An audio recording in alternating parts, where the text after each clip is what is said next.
don't have time. I don't have time to worry about how it happened. It is what it is.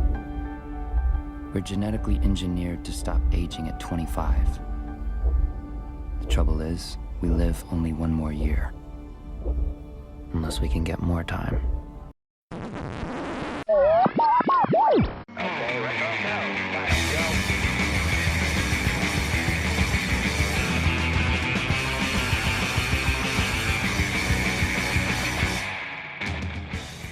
Hello and welcome.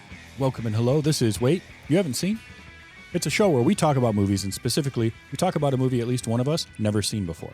I'm your host, Travis, a.k.a. TV's Travis. This is episode number 357, and our movie this week from 2011 is In Time. And joining me to talk about it, because he wanted me to see that, Tyler, the full run-through. Tyler, how are you? I am well. How are you doing? I have something in my eye, so you're probably going to see me rubbing that for a minute. Okay. Oh, boy. I'm quite well. All right, so we got talking about you coming back on the show, and you mentioned this movie to me. Yep. So what is your history with the movie In Time? I saw it way back. I say way back. 2011 feels like way back. I saw it when it first came out in theaters. Okay. I don't remember if I saw it by myself or maybe with a group of friends, maybe a girlfriend at the time, but I thought it was just such an interesting concept for a movie. Mm-hmm. And it's one of those movies that even though I may have only, up until now, only maybe seen it one or two more times after that original airing, it's just always, to not have a pun on the movie, but it's always just ticking in the back of my brain of just, that was such an interesting movie and nothing really ever came of it. Yeah, so I remember the trailer for this and seeing a little bit of the marketing for it at that time. And you mentioned 2011 feeling like a long time ago. Yeah, it was 15 years ago now almost that this movie came out, which is insane. But I remember that, and it happened to be at a time in my life where going to the theater I couldn't do as often as I would like. And I just did not have enough disposable time, and I also didn't really have the income to spend on movies. So I was very selective in what I went and saw. And while this looked interesting, at that moment, seeing Justin Timberlake in a movie didn't really appeal to me. I didn't clock that it was written and directed by Andrew Niccol, which had I known that, I might have taken a flyer on it at the time. And it just sort of, it came and went. It didn't last very long in the theater. We'll get to a little bit of that. But then it just went out of my brain, and I just forgot about it for a long period. And every so often it would either get mentioned or I'd see it on a list of like sci-fi movies, this, that. But I just never got around to watching it. So when you mentioned it, I thought this is a perfect opportunity. I've wanted to check this one out. I've always kind of remembered it, but then it's one of those that I would forget about. And then somebody would mention, oh, have you ever seen In Time? I'd be like, no, I haven't. And then immediately forget and just move on with my life. Right. So sitting down to watch this, I agree with you. It's such a cool concept, and I am a sucker for high concept sci-fi. It's part of the reason why I didn't absolutely despise Zardoz, as weird as that movie is. And if you ever have a chance to see that, that's the one where Sean Connery wears the leather bikini. Yeah. So I was going to say, I know the name. I definitely know that meme of an image, but as far as the whole movie, not like something I've... Yeah, it's weird, drug influenced probably, who knows, but it's that same thing where it's like a 30,000 foot view, this really high concept idea of sci-fi, and I'm just a sucker for that kind of stuff. And I love sci-fi short stories, and this felt like it was. I was actually convinced that it was like a Harlan Ellison or Robert Heinlein or Philip K. Dick, short story that got adapted, and I saw nothing in the credits. Right. So nothing in the credits that said anything with those specific names, but I feel like looking at trivia of the movie, it might have said something about it was a spin of a concept. So like not directly ripped off of, but maybe like inspired by something else that someone had done. So I'm pretty sure it was. Now, there was a lawsuit at one point over this movie. That's what I heard. Okay. And it was because it was, and the name Harlan Ellison I mentioned, because it was Harlan Ellison who had he wanted to get a stop made on this movie and get it not made because he felt like what he had read about it was too close to his short story, Repent Harlequin, Said the TikTok Man, which was a short story that he published in 1965 that was a Nebula and Hugo award-winning short back then, which dealt with a dystopian future in time, not exactly the same, but instead of it being a currency, it was people were, if you were, say, late for something, time was very strictly regulated. And if you were late for something, they would take time off of your life, basically. And then that ended up not really, the lawsuit ended up getting dropped. So at first he wanted the movie stopped. Then it was, well, okay, fine. Give me like a inspired by or a screenwriting credit or something. And then apparently saw the movie and dropped the suit and was like, yeah, never mind. So there ended up being nothing out of that. But it doesn't it have that feel of like, you could see reading this story in like a collection of sci-fi pulp stories, right? Like 10 to 12 like page. This one specifically, the story. Yeah. The in time story. Yeah. Yeah, it's got more depth to it because of being a movie, but I could definitely, see it like along with like, the length of something like Fahrenheit 451 or something like that, of just like a point of view from one or two people that live in this world, and then not, like I said, as in depth as the movie got, but a relatively good concept for something. Yeah. So this was written, directed, and co-produced by Andrew Niccol. And I have talked about a couple of his other movies. Lord of War is a Nick Cage movie that I really like. I don't know if you've seen that one or not.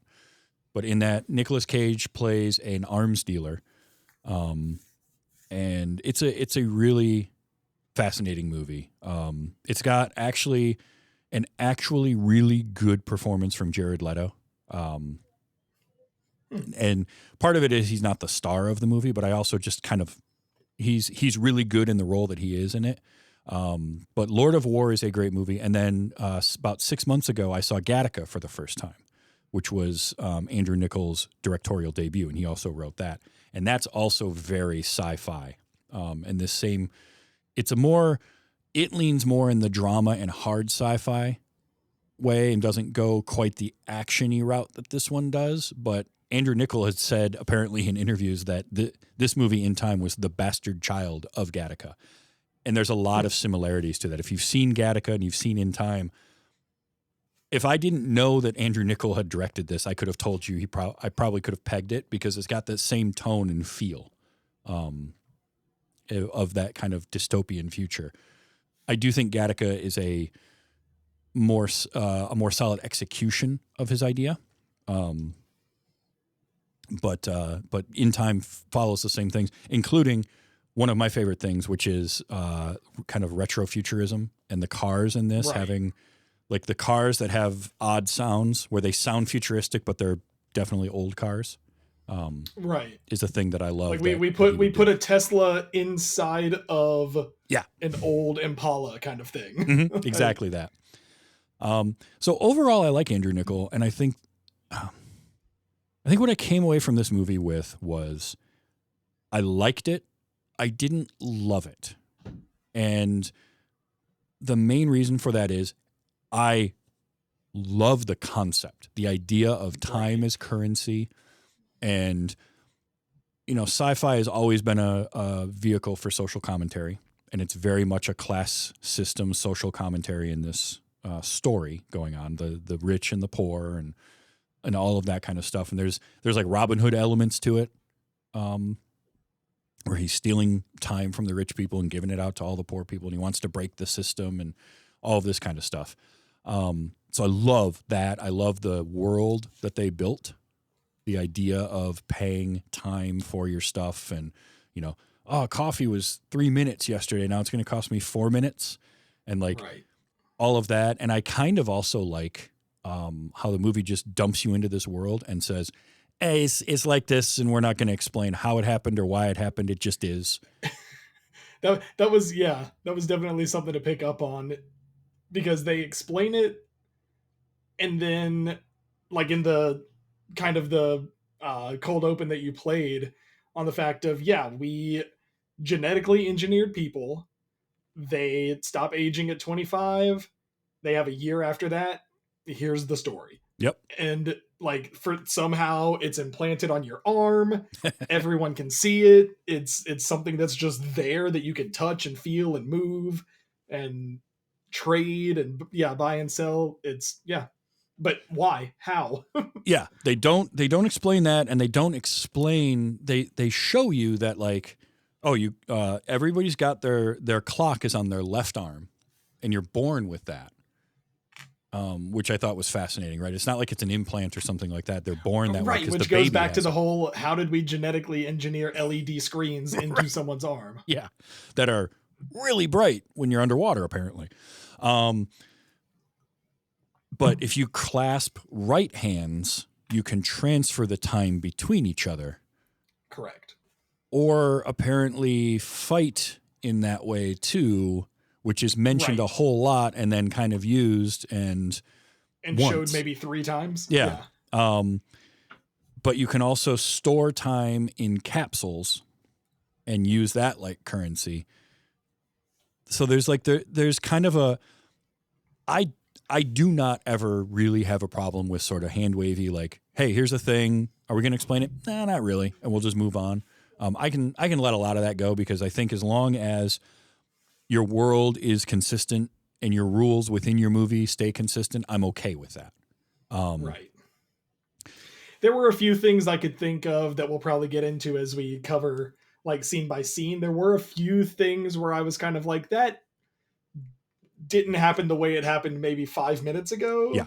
Or the concept of something changed, but like, it didn't break anything. It didn't like, it didn't change the immersion. And there were a few things that you could look at and say, well, that wouldn't have actually been the way that this happened, but it's that dystopian future kind of thing. So it's their world. They can do with it what they want. Yeah. Yeah. And I mean, for the most part, yeah, there's nothing really breaking in there. There's maybe one moment where I'm like, no, but okay. Which I will bring up here shortly. But while I love the concept and some of these ideas and this world building, the execution wasn't spot on for me. And I think that's where it felt like an 11-page short story that got stretched out to a movie length. Right.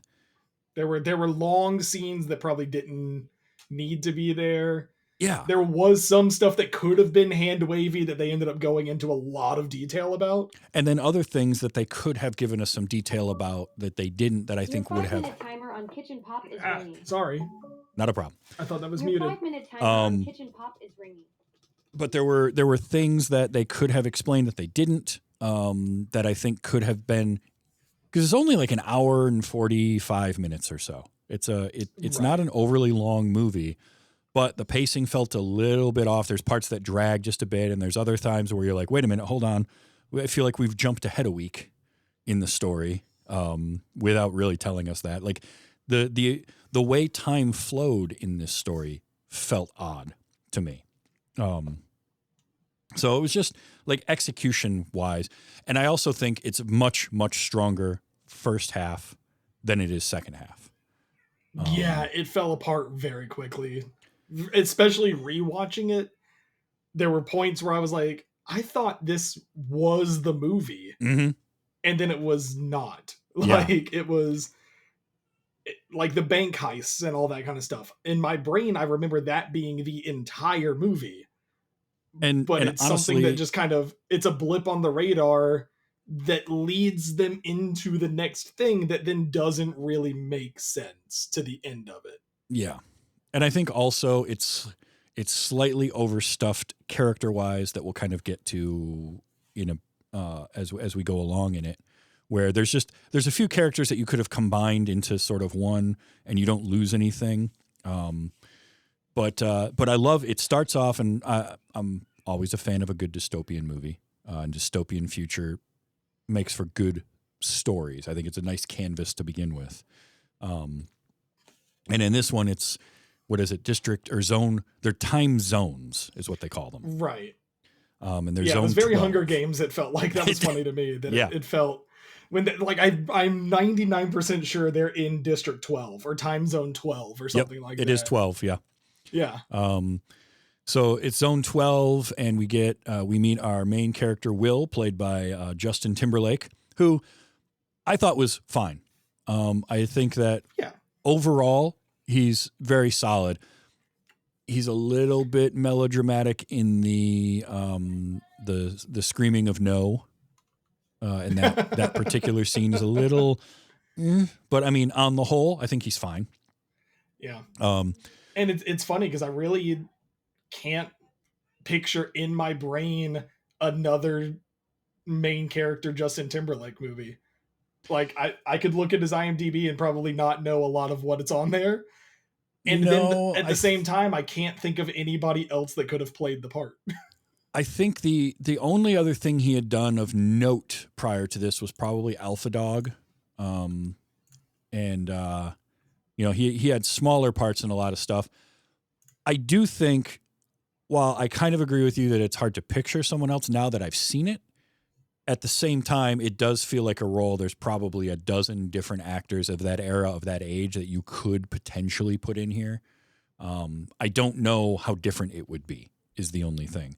Because it's not, the character isn't given a lot of room to grow.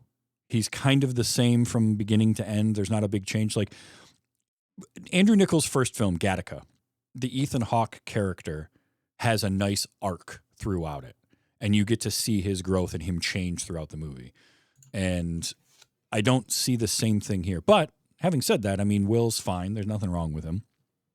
The other thing with this world that I find fascinating is the whole idea of they stop aging at 25, so everyone looks 25. Right.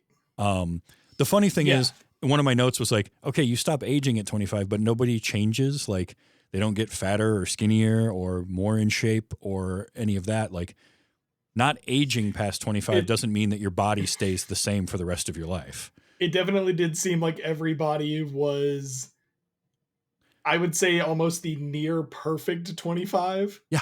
Like, I don't remember looking like that at 25. Oh, I definitely I was didn't. not, I was not this, well cut, well shaved, well, whatever. And for me, that was only about 12 years ago. So I looked like this. This is what I looked like in that. And it was funny to me watching it on the fact of like thinking about, because I've done, I've worked on movie sets. I've done in front of and behind camera. I've done background extra work and all that kind of stuff. Mm-hmm. That must have been an insane or simple, it was either one or the other, casting call for all of that. Right. We need people that are 25 to maybe 35 that look younger, or maybe some people in their early 20s. And we had maybe like 2 or 3 times where we saw maybe someone under the age of 18. Yeah. Yeah, that was basically it. It was funny to me in the IMDb trivia that one of the things was like, well, Justin Timberlake was almost 30. And, like most of the actors were in their late 20s to early 30s. Yeah, it's called acting. That happens. You know how many high school students in movies are 28? Right. Like, it happens. Have you watched Vampire Diaries? Right. Have you ever seen just a movie? Right. But Amanda Seyfried was the only person that I saw in that, probably the same trivia. Yeah, right here. Yep. Everyone was older. She was the only one that was 25 years old. Or younger during the movie. Yeah. And I also loved Timberlake being a couple of years older than Olivia Wilde, who's playing his mother.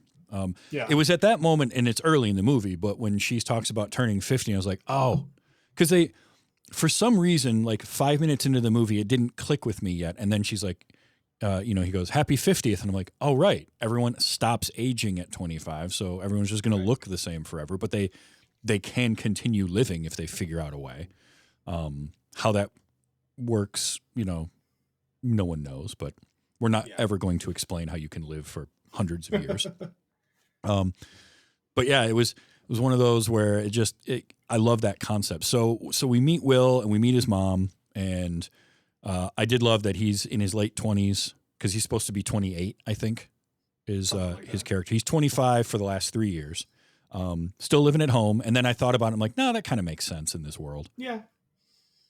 You know, because you gotta stick together. You're not going to have a whole lot. I did like her being, you know, I thought by this point I'd have, grandchildren, which then makes me wonder, how does that whole process work? Because if you're 25 forever, you can just keep having kids, theoretically. Right, because like I said, we saw there was at least one girl that looked to be, I think they said she was maybe 13, maybe 15. She looked younger. Oh, yeah. And then we saw a baby.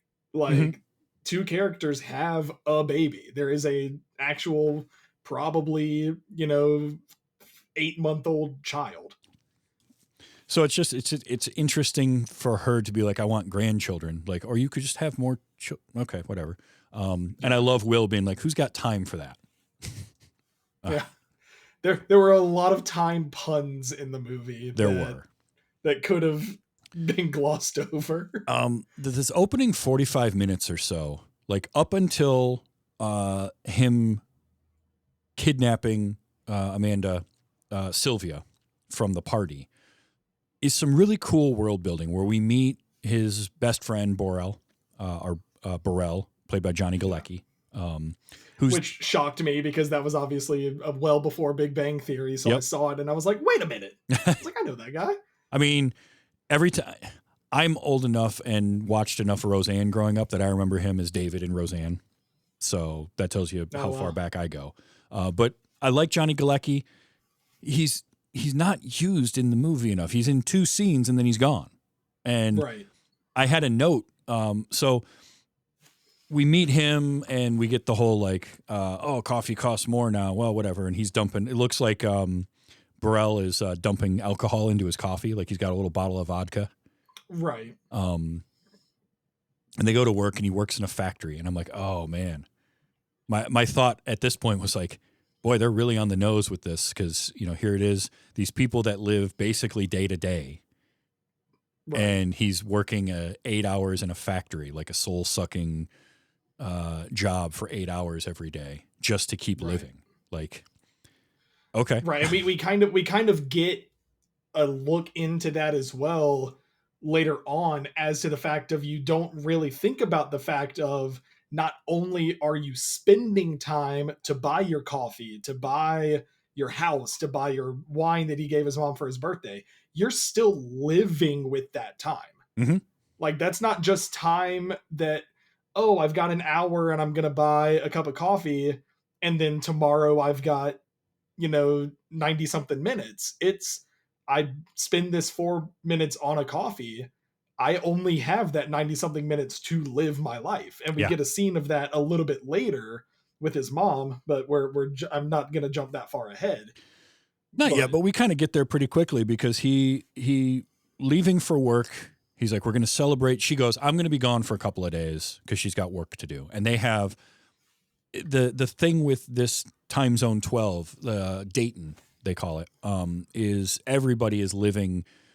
It puts a whole new spin on living paycheck to paycheck. It right. Really, literally like, minute by minute, hour by hour. Yeah. And they say that a couple of times on the fact of, like, you don't know what living is like until you only have an hour left. Kind of thing. I can't. I mean, to have that on your person, to have this constant reminder of that is something that I wish we could have really drilled into more. And that feels like a thing in a novel you would really spend time kind of getting introspective about living life and spending your time wisely. Because so he goes to work, he doesn't get paid as much as he thought. Right, the whole like, I did more, I was more productive. Well, quotas went up, and it's this whole thing of like prices going up and quotas going up and cost of living constantly increasing on them. But he's still going to go unwind, so he heads to the bar. He runs into Burrell there, and there's a guy sitting at the bar played by Matt Bomer, who is he's just spending money. He's spending time. He's buying everybody drinks, and it's kind of interesting because we really don't have any reason to think that Will is like selfless, but he kind of is, because he immediately, as soon as he sees that, goes to the guy like, you need to get out of here. Yeah, like, you can't. Yeah, it's going in and dropping $1,000 on a bar in front of a bunch of people that make $7.25 an hour. Right. Like, you are going to get robbed if you walk into this neighborhood looking the way that you do, dressing the way that you do, spending time the way that you do. Yeah, you're coming in clean cut, nice suit, flashing a bunch of cash in, the roughest biker bar, the slum bar in the wrong part of town. And yeah, he's just like, dude, you got to get out of here. And of course, the guy, we learn his name is a little bit later, Henry. Henry doesn't want to listen. He's like, he's there for a reason. And then some guys show up, and they're the Minutemen, which, great name. It's a well-used, a well-used like mafia mobster type title, but yeah. And they basically come in. Perfect. It's perfect for this moment. It really is. And they're coming in, and they're going to they're here for a shakedown to take his time. Two things about this scene. Number one, they let Henry get up from the bar as he's sort of having this realization of, oh no, this is really happening now. I'm going to go. Yeah, this guy was telling the truth. I might get in trouble here. And so he heads to the restroom to, throw up. But also, one of the Minutemen has the worst hat I've ever seen. I hate it so much. And I say this, and if you're watching the video of this, you see the hat that I'm wearing, and I wear this all the time. But this is a pork pie hat. That guy was wearing a trilby that was ill-fitted for his head, and I hated every minute I saw it. Didn't it have like either like studs or like it had something, like checker pattern around the brim of it or something? It was everything about that hat that's bad was in that character. And so it didn't bother me when he got taken out by a bathroom stall door. Right. But yeah, Henry goes in to throw up, and Will basically gets him out of there. They race out, and the whole time Henry's like, what are you doing? Why are you doing this? And Will's like, shut up, I'm going to save you. And they run off, and they end up hiding out for the night. And this gives us our moment of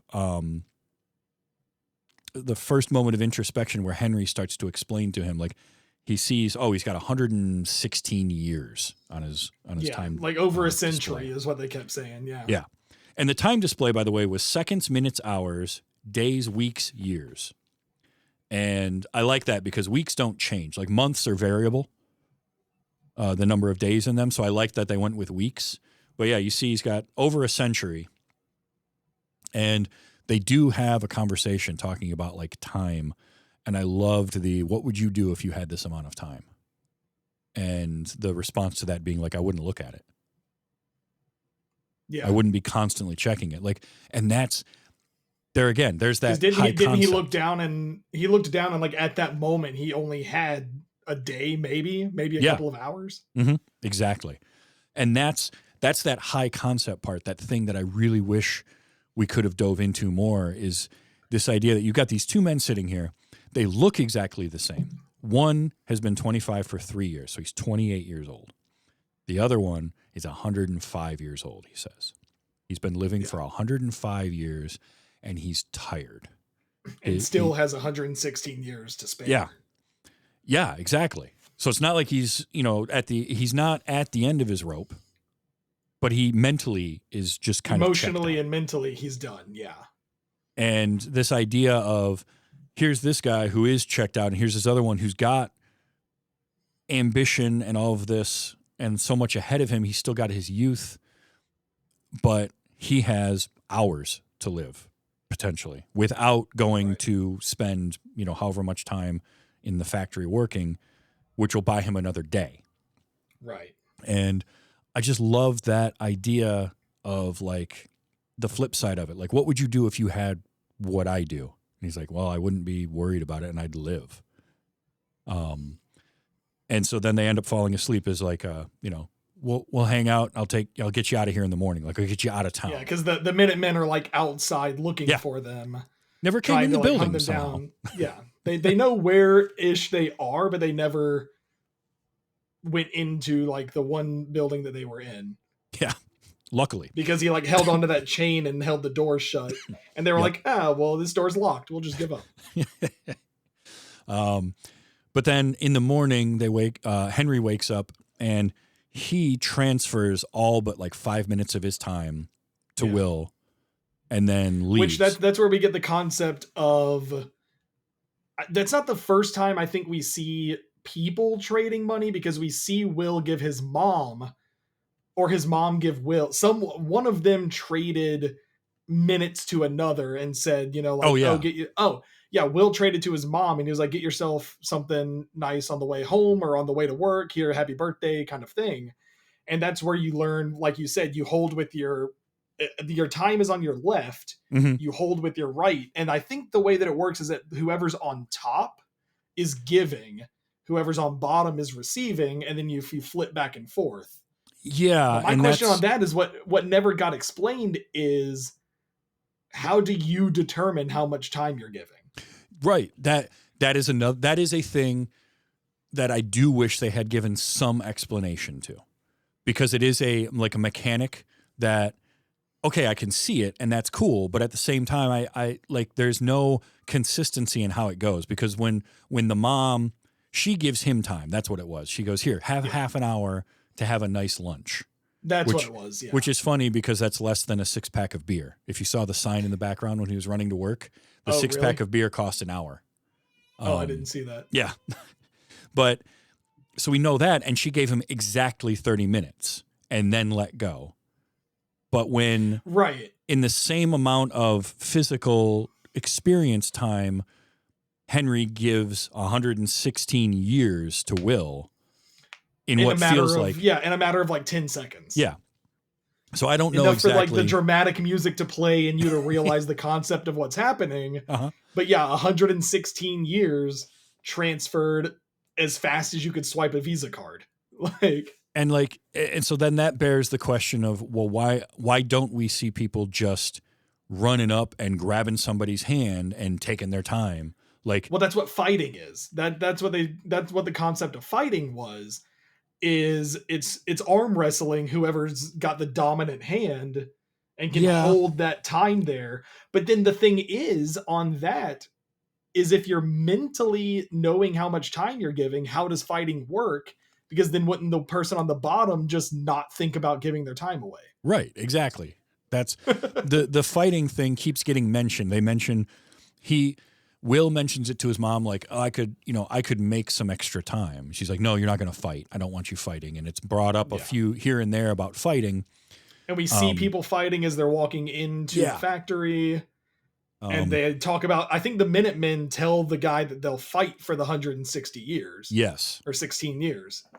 So that's like the second or third time we hear about fighting. But then all of a sudden he just gives him all of this time, like I said, in less than 10 seconds. Leaves himself 5 minutes, which is enough time to leave the building, go across the street to a bridge where he can sit and wait. And thankfully for us as a film, Will wakes up within that 5 minutes to see him and run out and almost make it to him before his time runs out. He times out and Henry dies. Right. Which is not the first time that we've seen someone hit zero. But what it seems like is that at the factory, because there was a guy that was laying on the ground and there was a dude standing over him. So it's like, it was never really explained. Did he just die on the job, or did this guy come and take this money from him, or this time from him? Yeah, it's as like a payment, or like the Minutemen. Did he just come in and say, you owe me 5 hours, and that's all he had left, kind of thing? Right. Not sure. I also thought it was interesting that when Henry times out, it looks painful. It's like a heart attack. Yeah, and then we also got the flashback learning about when the time kicks in, because the 24 you get 1 year when you turn 25. You have 1 year of time. But that year is on your arm always, from like the moment you're born.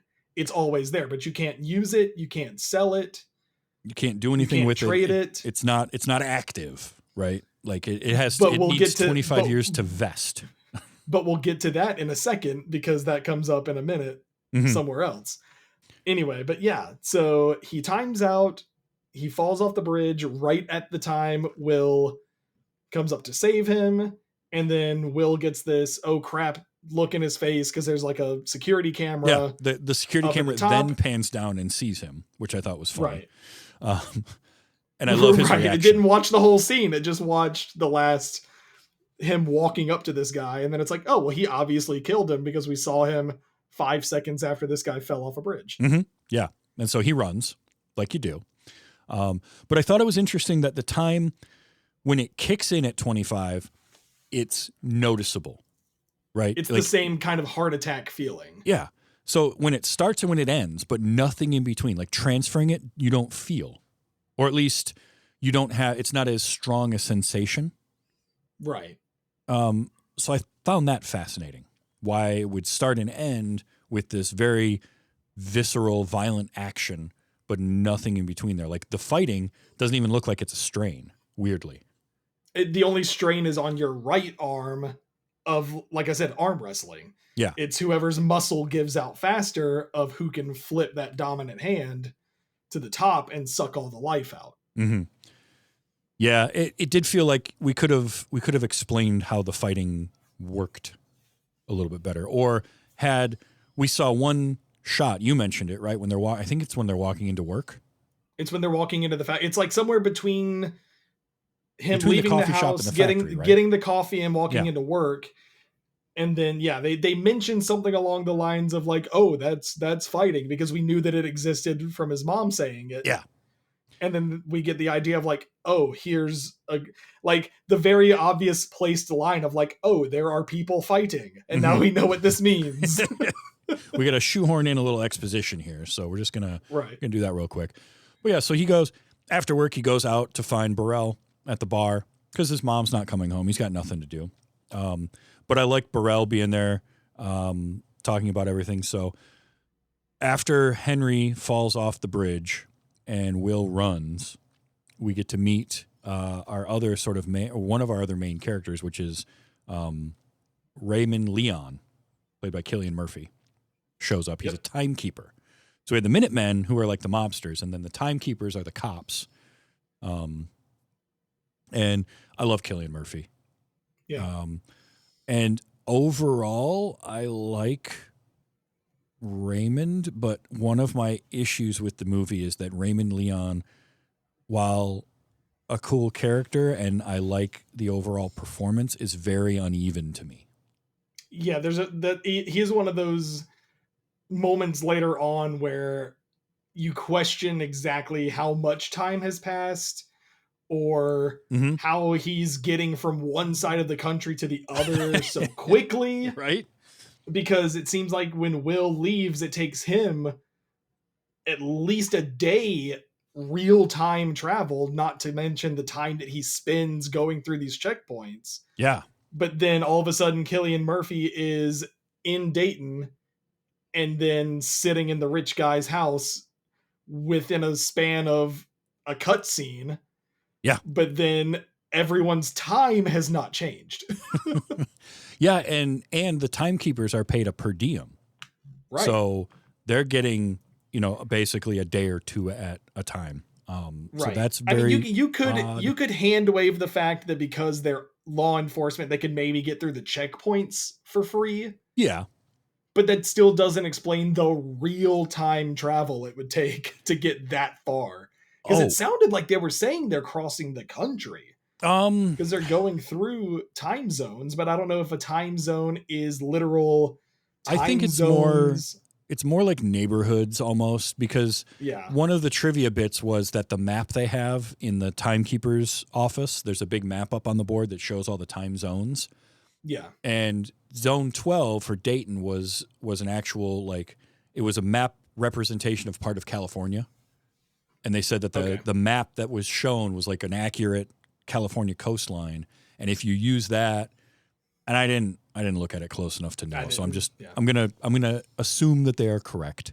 And that zone 1 or New Greenwich was like Beverly Hills, basically. Okay, so it's north and south, not east and west. Yeah. Okay. So then that makes a little bit more sense, but it still doesn't But there's still in travel terms of time. It took it. Yeah. Because and we know that because Olivia Wilde's character, Rachel, his mom, who now is on her way home to celebrate her 50th birthday with her son, she pays off a loan, right, of however much time she owed, and then goes to get on the bus. Yeah, it was like maybe a few minutes, like 200 minutes or something like that. Something like that. But then she goes to get on the bus, and all of a sudden the bus is going to cost her 2 hours. And she says, well, wait, it was only an hour. Well, price went up. Yeah. And she looks down, and she's only got an hour and a half left. Right. And she says, and then she says, it's a 2 hour walk. Right. So real time still exists. Yeah. And if it's going to take her 2 hours to walk that or run it in heels, which no thanks. Yeah.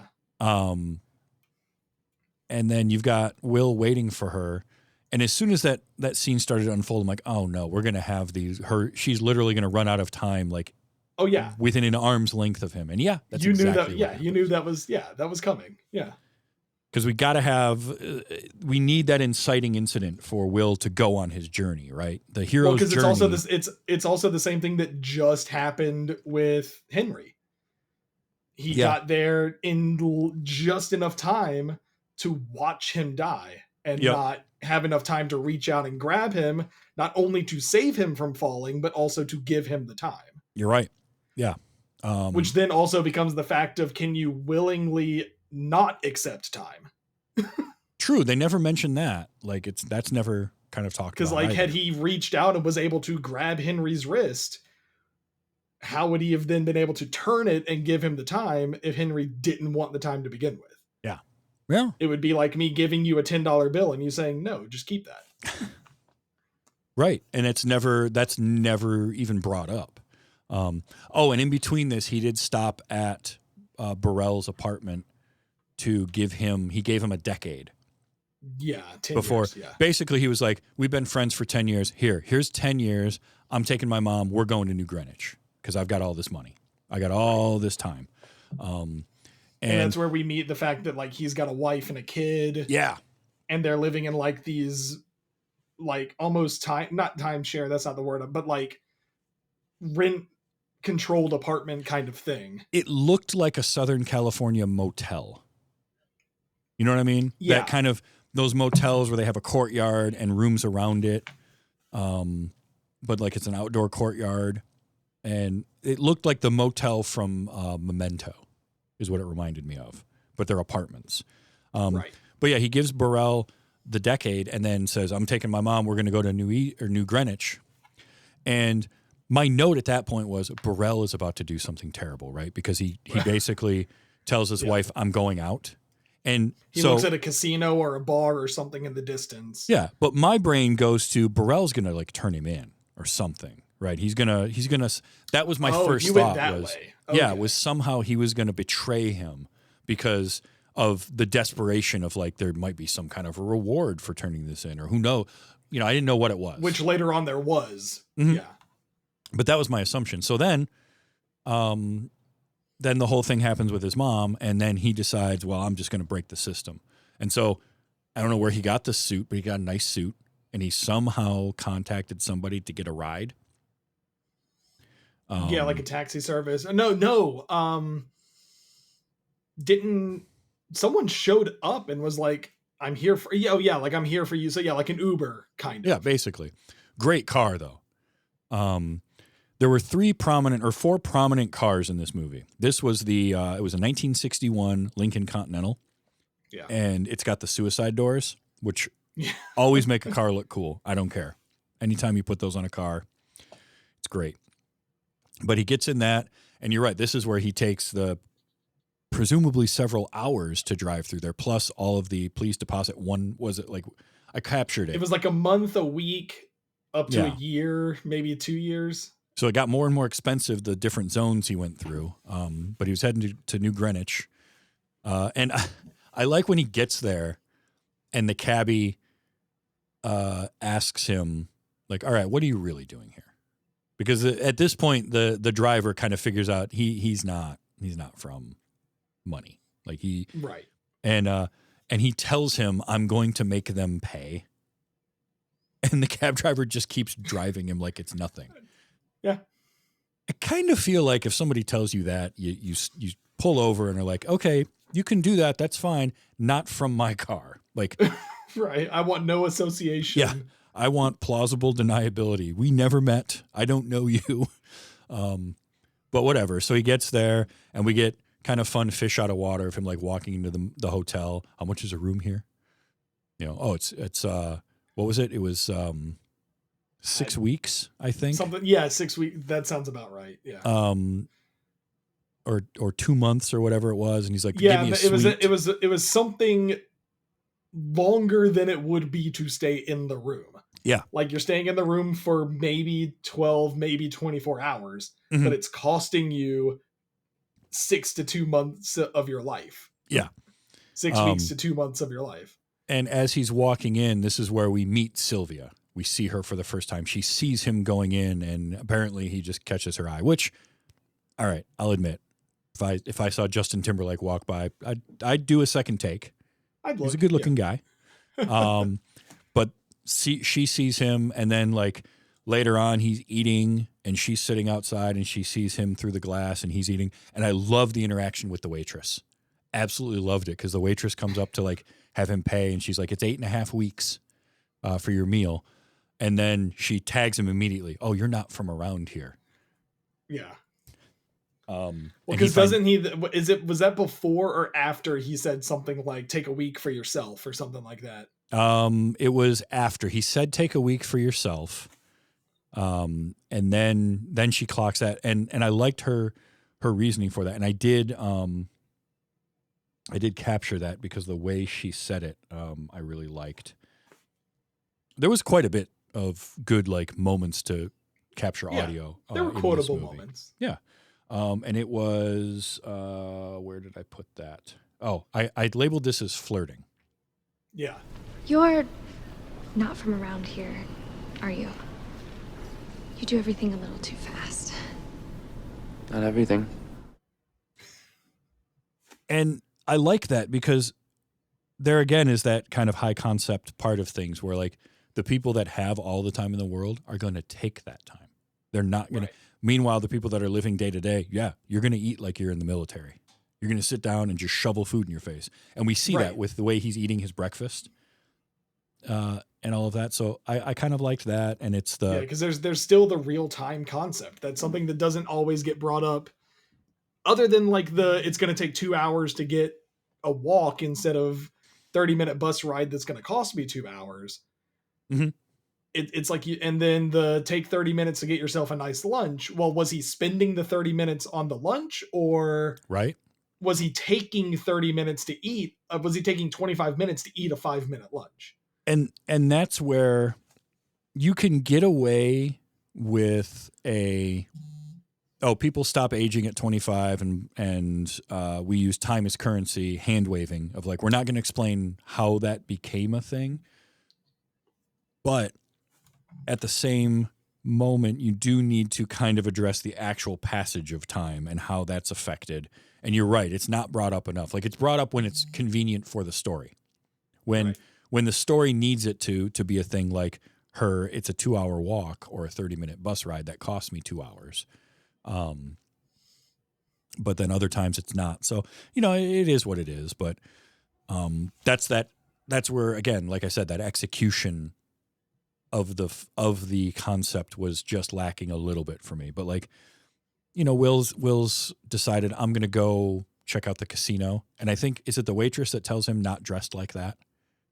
Like, even in this nice looking. She mentioned something along the line. It was along the same lines of like, you're not from around here. You don't know the culture. You don't know the concept of how things work. Yeah.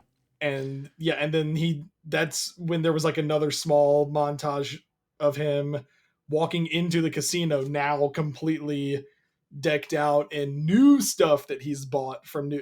Because like, even if he bought a nice tux in Dayton, it's not New Greenwich nice kind of thing. Yeah, exactly. Like, I could buy a nice suit from Goodwill, but it's a Goodwill suit. It's not like Ralph Taylor. Yeah. Yep. Exactly that. But he does get into the casino, and he goes to play poker. And then we just cut to him at a poker table, and there's like 600 years in the pot. Right.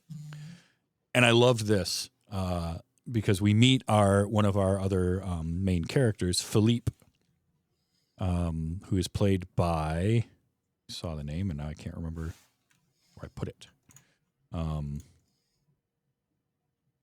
Give me a second. I might have it pulled up. Vincent Kartheiser, who apparently was also an alpha dog with Amanda Seyfried and Justin Timberlake. But he's Philippe. And we get our James Bond moment. This I did notice this right away. I don't believe we've had the pleasure of your company before, Mr. Salas. Will Salas. I feel like that read better on the page. Will Salas doesn't have the same gravitas of Bond, James Bond. But they were going for that. In the tux, at a casino. It was very Dr. No. I'll give you that one. He had it was everything except him stroking a large cat. Basically, yeah. And for as cool, it's funny, for as cool as Justin Timberlake is, and he's definitely got a swagger to him. He didn't deliver that line in a way that made me think he was that cool. I'm just going to say. But at the same time, could that be the character not knowing how to fit into this new lifestyle? You know what? I'm going to give that one. Yes, we'll go with that. I like that. Because if this is meant to be our world, I think the year someone put on IMDb is that it's 2169. Yes. So it's like 100x years in the future. If this is our world, James Bond exists. So those movies exist. So he would have seen these movies. And then, this is his James Bond moment. And he just flubs the line because he doesn't know. He doesn't have the style James Bond has. Even if he's Justin Timberlake, he's Will Salas right now. Yeah, I'll give you that one. I will accept that. That's cool. But I love then we immediately dovetail that into him because now Sylvia shows up. So we've seen Sylvia notice him twice, and now she shows up at the table and sits down, and there's the big pot. There's 600 years or whatever in there. And we're getting the classic poker of like, I'll raise you this. And there's the bluffing going on, and they're playing Texas Hold'em. And he goes all in. He's got seconds left. Right. Which then flashes over to the real time versus spent time. Yeah. Because he could have easily just died at the table. They could have just let him time out. Yeah. Yeah. And there's also mention of like bodyguards and how he doesn't have a bodyguard, but other people do, which was interesting to me because I can understand the rich people having bodyguards if they were out in public, but if they're just at a casino with a bunch of other rich people, why do they have bodyguards? Right. And it's that it also becomes the thing of we see later, you can either die by timing out, but you're not immortal. Yeah. You can't. You can still die of natural or physical means, because later on the Minutemen shoot somebody and he's got, like a year on his time, and then they're like, they watch as it fades before they can take it from him. Mm-hmm. So you can die with time on your clock. So I guess it becomes that thing of, if you're a rich person with hundreds of thousands of years on you and you get shot, that time doesn't exist anymore. Yeah. Which is another weird concept, because in the real world, in our world with physical currency, if a rich person dies, someone inherits that money or a company inherits that money. Yeah. But if this guy gets murdered on the street, the time doesn't exist anymore. That's thousands of years that are off the table, mm-hmm. that never will see society again. Which is also never, it's ambiguously mentioned because they talk about inheritances. They talk about, when he finally spends time with Sylvia, she mentions a few times about not taking risks because they can still die. But yeah, like it's why she doesn't go in the ocean. Yeah. It's the poor people die because they don't have enough time, And the rich people don't actually live because they're so afraid to lose the time that they've got. Right. But he wins 1,000 years from her father in a pot because he had the better cards. His play worked. He wins the money. We do get a moment sitting around that table from Philippe. There's this line. This is merely Darwinian capitalism. I feel like Darwinian capitalism was thought up, and then it was, that's really cool. We need to work that into a movie somehow. And that's where this whole, like, I don't know this to be true, but I want it to be true that that's what spawned this movie was somebody thought of Darwinian capitalism. Andrew Niccol thought that was a cool idea, and we're going to build that into something. You know what I mean? Like that feels it feels like something you write on a napkin while you're out at a bar or at a restaurant. Darwinian capitalism, I love it. Oh, that's great. Because then it becomes the strong survive, but only because they do anything they can, like you said, to get what little time they have, whereas those that have the time just sit and drink and play poker all day. Yeah. So it is Darwinian capitalism, but it's not in the way that he thinks it is. True. Because he didn't do anything to earn this time, as far as we know. Right. Yeah, he's got time lending businesses. Right. I think he owns a bank. Yeah, and we figure all that out later. But yeah, so it is Darwinian capitalism, survival of the fittest, but it's Will that's at the top of that food chain. Because he's living literally minute to minute sometimes, and down to his last 5 seconds to call a bluff in a poker game. Yeah. Where this guy has him putting 1,000 years into that pot meant nothing to him. Nothing at all. Because he could just go home and get more. Whereas Will was literally willing to give up his life at the small chance of winning 600 years. Yeah. Yep. This was a line, I had to capture this, and I want to play this and then talk about it a little bit, because this was right after the poker game, and then Sylvia gets up from the table and is walking away, and Philippe and Will are still chatting. And this is when they're still at a point where they're kind of reluctant, they're chummy, but they're sort of like two dogs circling each other at this point, sniffing each other out. Right. Confusing times. Is she my mother, my sister, my daughter? You're hoping she's not my wife. Things used to be simpler once, so I'm told. When everyone stops aging at 25, that would absolutely completely change all the social dynamics, right? Because somebody could be 25 or they could be 125, and you're not going to know the difference. And the whole thing of like, is she my sister, my mother, my daughter, or my wife? She could be any of those things, and there's no way to tell immediately. Like there is no visual cues to that. Everyone looks the same. Right. So I just thought that was kind of a cool line delivered by him, and I really liked that. But yeah, she invites him to a party. They're gonna have a party at her house, which is just drinking and eating food and dancing. Yeah. And he shows up, but doesn't show up before buying a car. There's the other car that is prominent in this, which is the 1969 Jaguar XKE. It's a real nice car. And I loved him. Which I think I saw in some of the trivia things that the director uses that car in a lot of movies. Yeah. Yep. Andrew Niccol likes that car. But I love him at the dealership, and it's going to cost him like 59 years or something like that. I don't remember what it was. And he says that includes tax and delivery. And he's like, delivery? Yeah, to where you want to show it off. He's like, show it off? I'm going to drive this thing. And that I liked, because that was him. That was character-wise exactly what he was talking about when he was telling Henry, if I had this time, I wouldn't be looking at my clock all the time.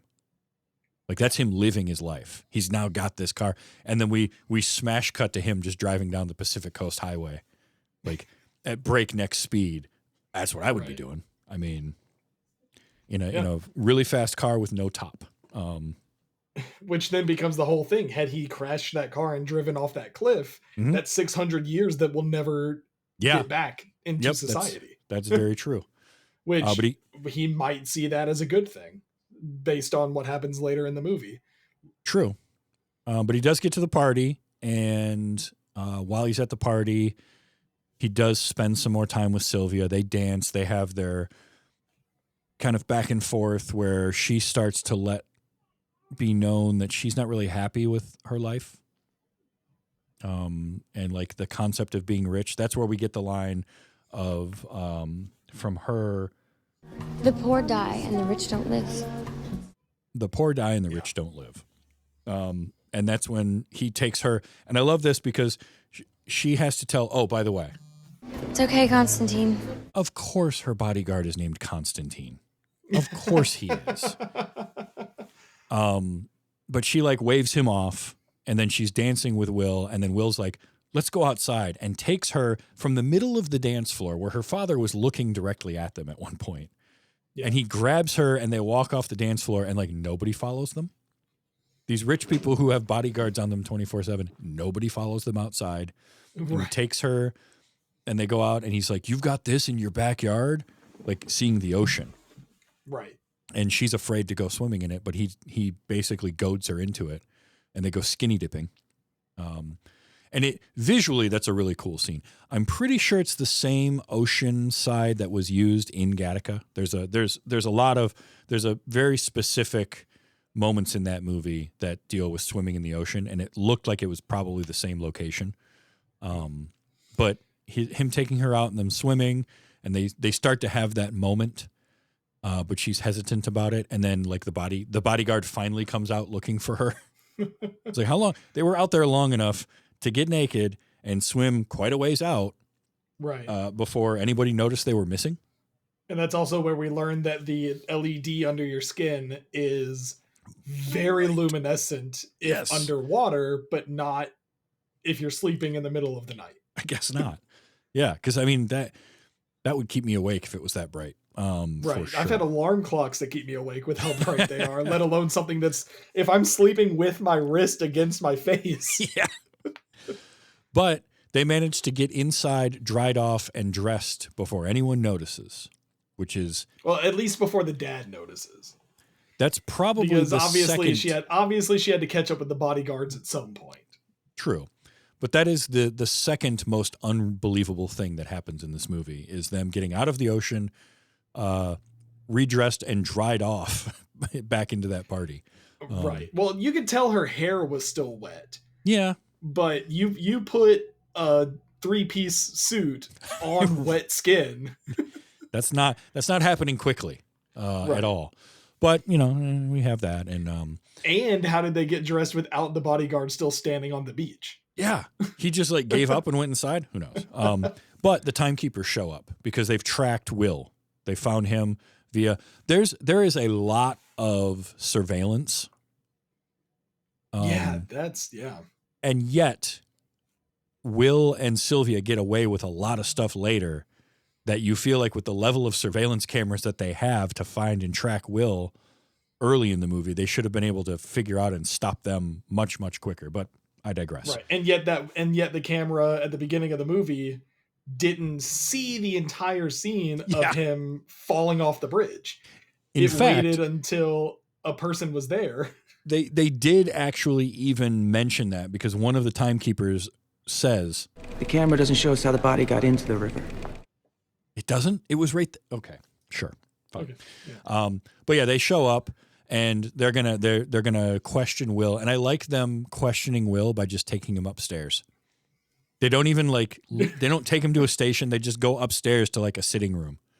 And they're gonna question him up there. And here is where we get another really fun scene in a vacuum of the interrogation, because you've got guards standing around him, and Leon sitting opposite him, and we get a moment of like, what are you doing in this zone? It's not illegal, is it? To change time zones? No, it's not illegal. It's just rare. It's that, ooh, you're not from this part of town, you don't belong here type of moment.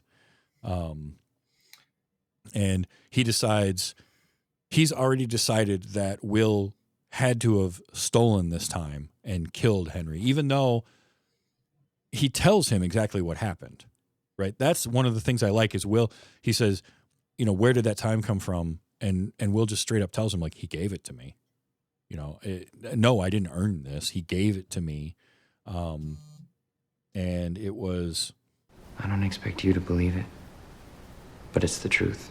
And I kind of like the honesty. I do like that about his character, right? Will is just honest. He's not going to sugarcoat anything.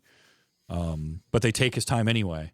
And this is the point in the movie where I feel like it flips and it goes from, ooh, we've got a really cool thing going on to now we're going to start, the hand waving part of things is going to start to be a detriment. Whereas in the first 45 minutes, it's fine. We can hand wave a few things away. No big deal. But once he flips and kidnaps Sylvia, now a lot of that hand waving starts to be like, well, wait, hold on a second. Because he gets her and then they leave. All those cops and bodyguards, one guy out by the cars. Just one. And he easily overpowers him to get his car and takes off in his very noticeable Jaguar. That's the one downside to having these really cool cars that you're driving around in is they're not conspicuous at all. They are They're inconspicuous. They are very conspicuous. So, but they take off in that. And while I feel like them getting out of the ocean and dressed and dried off quickly is the second least believable thing in this movie, the number one is they only had, I think when he left, they had 2 hours, or he had 2 hours on his arm. Yeah, something like that. Not a lot, not enough. Not enough. And it's basically nighttime. what he maybe would have had at the time of receiving the 100 years. Yeah. So he's got a couple of hours left. And it's dark. It's night. And they're driving back to Dayton. And now it's morning. Presumably going through time zones. You would think. Maybe he convinced her to pay them. I don't know. But they hit the spike strip.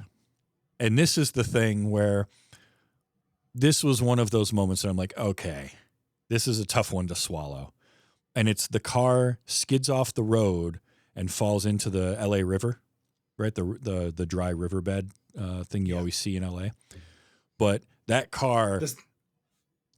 Was that the same place that Henry was? Yes, because that's where they found Henry's body, was in there. And the car skids off the road and flips over violently. Very violently. And it is a convertible. It is yes. It is important to note that it is a convertible, and yet they are unharmed. Just a couple of bruises, and that's basically it. And I was like, "Okay, movie, you're allowed one." I think was my exact note. Was like, "I will let this slide, but you're on thin ice. We have to be careful from here on out." And they never crossed that line again, but they got very, very close to like completely. There were a few times where it got really close. Yeah. But the spike strip was also happened to be set up by the Minutemen. And my first thought was like, how in the hell did they have any clue that he was coming back into town? But I think upon reflection, they were just kind of trawling for whomever they could get, is my theory.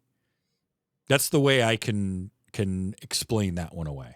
Because otherwise, there's no way that they would have known he left town and now was coming back to town enough to set up a thing for him. I think that was a happy accident for I mean, you could maybe then also hand wave the fact that if Leon was still in New Greenwich, he maybe could have contacted the timekeepers in Dayton. But then it's that whole thing of like, then how could he have not just caught up to him on his own? No, but that's a good point. I didn't think about that.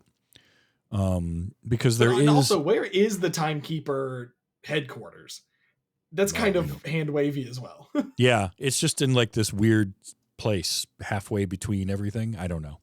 Yeah, they're always 30 minutes away from where it needs to be. Yeah, it's a geographical oddity. It's 30 minutes from everywhere. Right. But yeah, the Minutemen basically steal all of his time and all of her time. So they've got whatever it is, 45 minutes left or something like that. Or... Yeah, and which they didn't have a lot of time to begin with because they only got left that handful of hours. Well, he did. She had time, and they took a bunch of hers. Oh, that's right. She had about 10 years, I think. And then they are able to walk away from a rollover in a convertible, miraculously. And he takes her, and they go back to Dayton. This is where they pawn her earrings for a few hours, right, or a couple days, I think. Yeah, yeah. In some of these cases, time is just as important as time is to the movie and the whole concept. There are points where it's just like, I don't care how much time they're being given. They're obviously going to live to the end of this film. Yeah. But this is where, so this paid off my note about, Borel is going to do something stupid, because he goes to Borel to see him, and we learn off screen Borel just drank himself to death because he had all that time. He had a decade. Did she specify?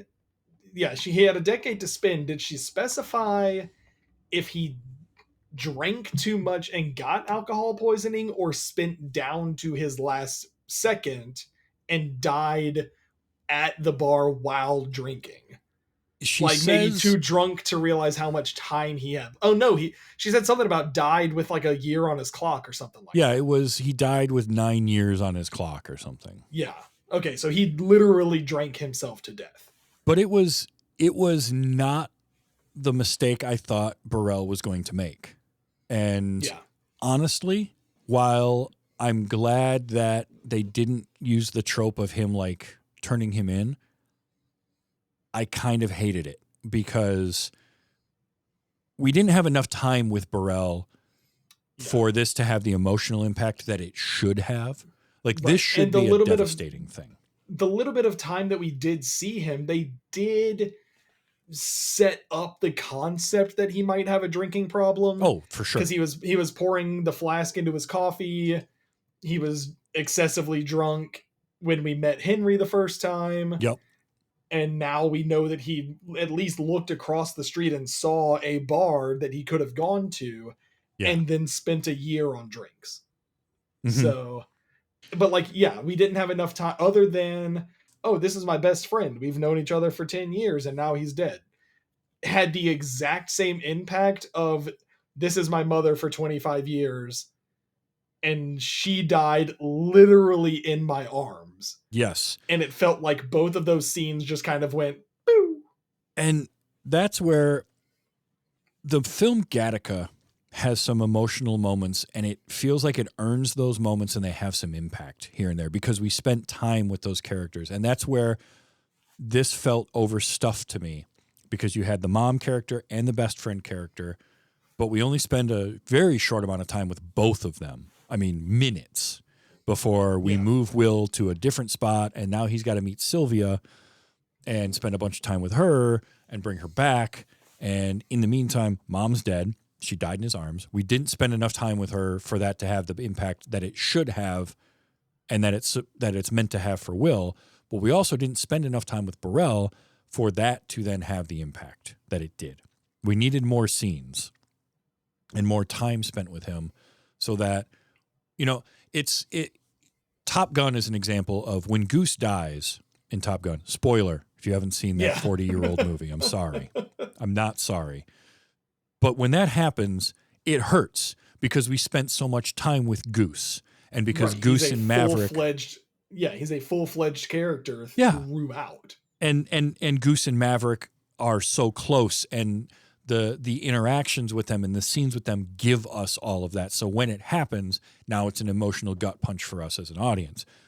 There's not enough of Will and Borel together to give us that when we find out that he's dead. And it's a bummer because it just sort of feels like Borel is a plot device that goes nowhere, as opposed to, like, his mom and Borel could have been combined into one character somehow. It's just one more reason for him to say, screw the world, I'm gonna steal all this money from everyone. Yeah. Or time, I guess, not money. But yeah. no, time is money. Same thing. Yeah. But yeah, it became another, it's one of those things of like, you get the trope of they basically fridged him. Like that they really he did. existed. He only existed so that he could die, so that then Will had more reason to already follow the quest he was already set on. Yeah. Because that happened.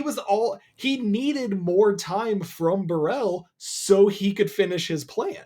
Mm-hmm. Well, like, and that's the thing, right? They fridged his mom. Rachel is fridged, and she is used as a plot device to get him to set him on his path. And now we do the same thing with Burrell. 25 minutes later in the film or whatever it is. Excellent, So, there's that, which that's that execution not quite hitting for me. And then it's okay. Well, I'm going to ransom you back, right? So this is where he calls the Philippe and is like, all right, 1,000 years, but not to me. Send it to the people. This timeshare, this time loaner. Yeah. And here again is another one of those kind of overstuffed things, which is we have 3 antagonists in this film. We have 2 protagonists, but it's really one. It's Will.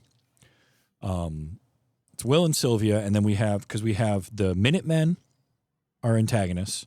We have the Timekeepers because they're trying to find Will, and we also have Philippe, who is the old rich guy, right? If you've been 25 for 85 years like I have, which again, that's the kind of stuff that that's a cool line. I like that a lot. Yeah.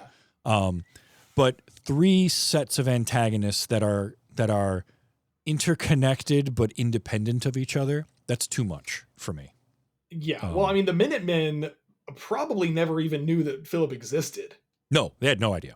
And he didn't know that they existed.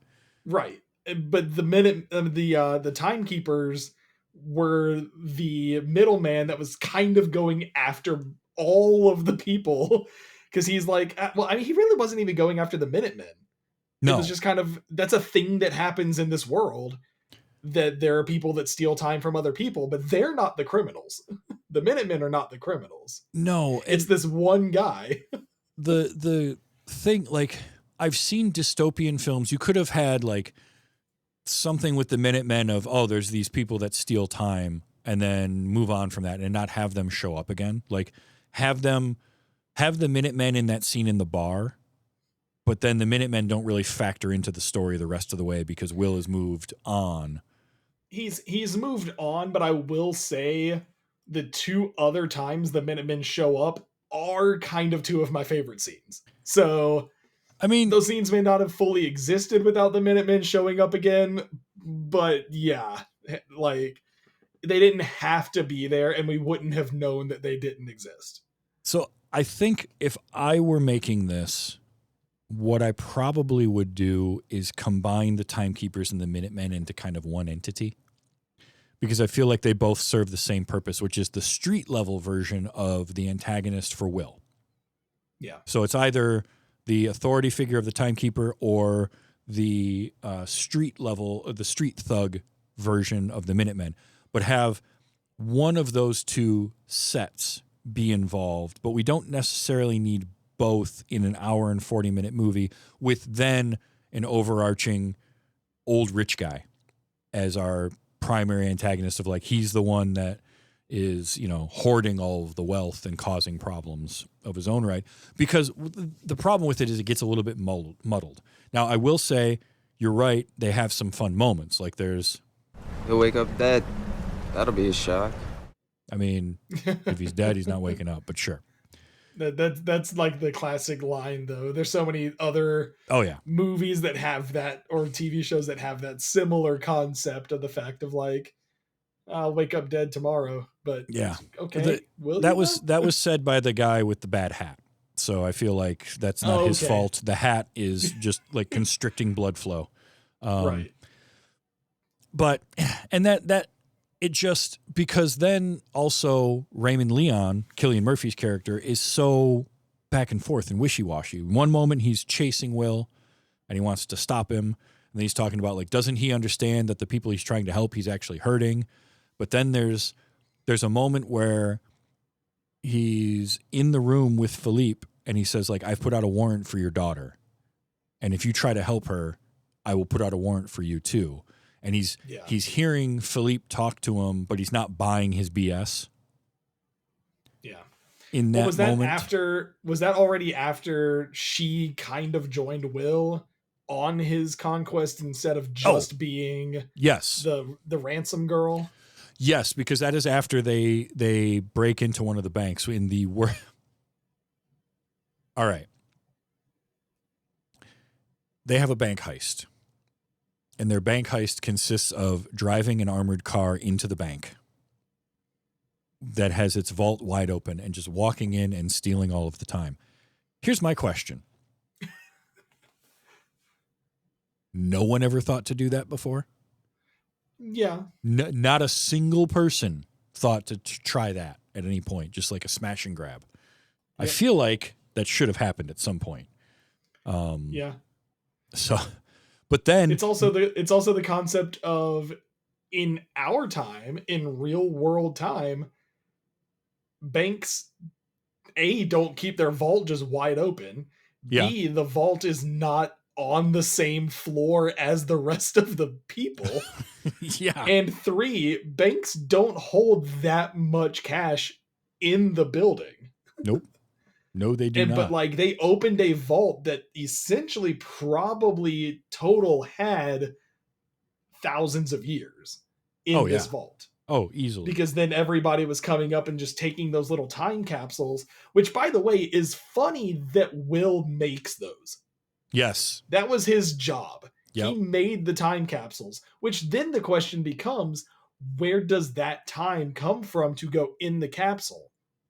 No, that's a good point. Because in the real world, we have a treasury that mints money. That if inflation or currency changes or something, would they just print more money?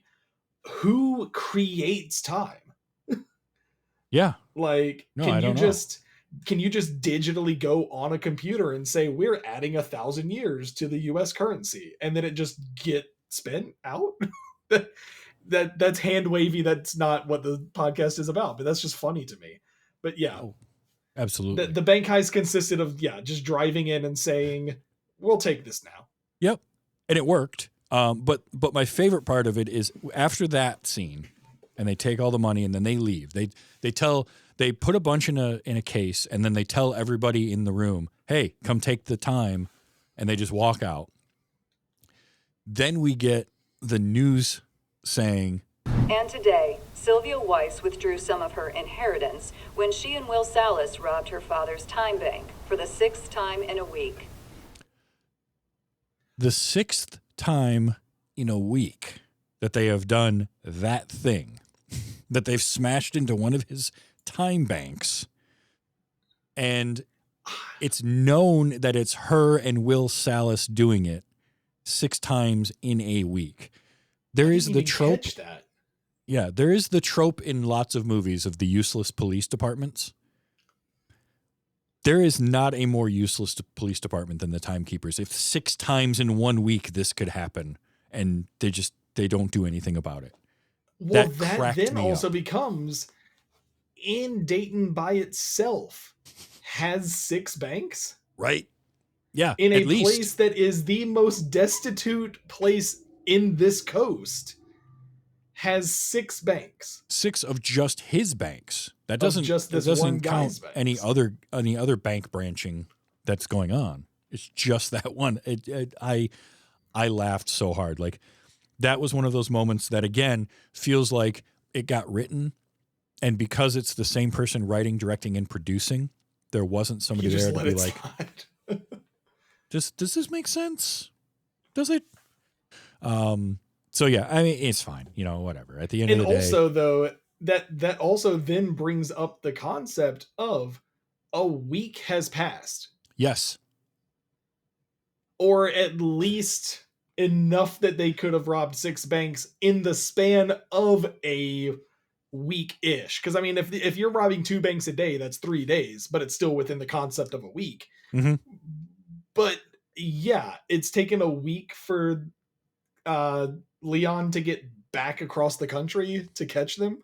And that's where the second half of this movie just has a lot of these holes in it of things are happening and they don't really. There's a time to hand wave and not explain things, and I'm okay with things not getting explained. I think it can be kind of fun to be ambiguous, but there are things that you do have to keep consistent, and there's this weird lack of consistency in the second half of the movie that I think hurts it a little bit and takes it down to that. Yeah, this is fine. It's fun. It's a cool concept of a movie, but the execution needed a little bit better. Yeah. But during all of this, too, is that moment where they see the news thing on them and we got to have a romance, right? So, of course, she sees them on the news. We look cute together. That's what you're thinking of in that moment? You're hiding out in a car the size of it's a Lincoln. It's a 1961 Lincoln parked between two trees that anybody walking by is going to be like, why is that car parked like that? That's weird. And that's what you're thinking of, that you look cute together? Okay. Yeah. But that one I thought was funny. But then later on, when they're in the hotel, and granted, remember, this is after a week of knocking over, as we're now told, 6 different branches of the bank. And now they're playing poker in their hotel as they're waiting out. Which, is this the hotel that they walk in and say, we're buying every room? I believe so. And no one questions where all of this time now came from? The woman at the desk is just like, okay, yeah, cool. Because they're still in Dayton, right? I think so. I recognize, though, the hotel clerk in that scene was Jessica Parker Kennedy. And I saw her and I'm like, wait a minute, I know that face. And it's because I watched The Flash on the CW and she played a prominent role in that a bunch. Yeah, I noticed. Yeah. I don't think I remembered exactly where I placed her, but I knew that I had seen her in something else. There's her, and there's another one I'm going to talk about in a minute because it got me. It's just how my brain works. But in this hotel room, they're playing poker, and then we get this line. Why'd I play strip poker with you? Why did you? Why'd I play strip poker with you? And why not? My exact line was, because the movie needed a love scene. And we needed a reason. It needed a reason. Yeah. Yeah. It was I don't mind romances in movies if it works within the plot and the story structure. And I don't mind love scenes in movies if they make sense. But the 80s had a trope of, we have to have a love. Like, there's one in Highlander, for instance. The first Highlander film has a love scene where it's just like out of nowhere. And now we're just going to have this scene because we got to have it. And a lot of movies in the 80s and 90s really did that. And some of them it worked, and some of them it's like, oh, we're just ticking the boxes. This felt like ticking the box, even though it doesn't go full. You needed a reason, kind of, to like them again, if that makes sense, because they've done all of this crazy bad stuff. And you needed a moment to humanize them, maybe for a second. Yeah, there is that, but it's the trope of the shared trauma romance, right? They only are together out of convenience because they just happen to be together, and then there's she would not have ever been with him had he not kidnapped her.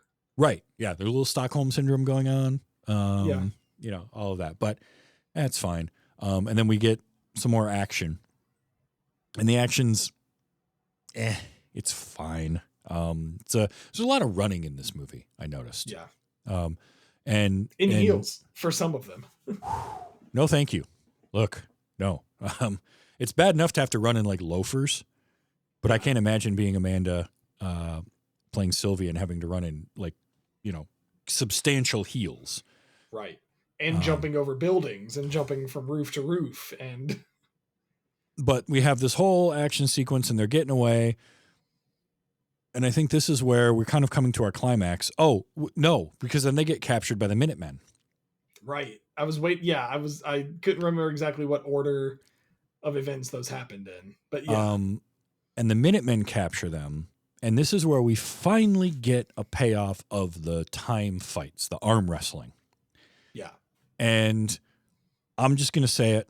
I was extremely underwhelmed Okay, so remember how I said that the Minutemen show up in two of my favorite scenes? This was one of them.